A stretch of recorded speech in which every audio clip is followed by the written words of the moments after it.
DJ Shakil, Laila খালা, আপনার কাছে রিকোয়েস্ট, আমরা কি অপরাধ করছিলাম বাজান রে? এ ডিজে শাকিল বাজান, তোর কাছে কই বাজান, আমরা কি অপরাধ করছিলাম তোর কাছে? এ ফেসবুক আইডি একটা খুলে বুঝি পুরো বিপদে আছি তো করে লইয়া। আচ্ছা তোরা এরম শুরু করলি কি লিগারে মনা?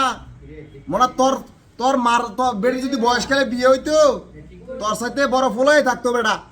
তুই এটার লোক তুই ফাগল হয়ে গেছিস, কি কস 100% লাভ, 100% লাভ, এটি বুঝি কোনো কথা রে? কি রে এরে বাবু রে, তোর জমানায় জন্মগ্রহণ করে নিজেরে খুব অতিষ্ঠ হয়ে গেছি, অতিষ্ঠ তোর জ্বালা যন্ত্রটায়। তুই আমরা রে দয়া করে মাফ করে দে বাজান রে, তুই আমরা মাফ করে দে বাজান। আমরা কি অপরাধ করছিলাম তোর কাছে? এ লালা খালা, আপনার রে ফোলাটা রে, এ ছোট বাচ্চাটা রে একটু দুধ টুধ খাওয়াই দিয়েন।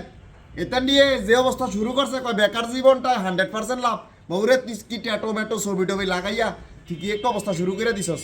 আরে এই জমানায় জন্মগ্রহণ করে নিজেরে খুব ফাঁপি মনে হয়, ফাঁপি ফাঁপি। কি ফাঁপের শাস্তি তোরা আমরা দিতাছস? আমরা একটু ক বাজান রে, আমরা ক আমরা কি ফাঁপের শাস্তি ভোগ করতাছি?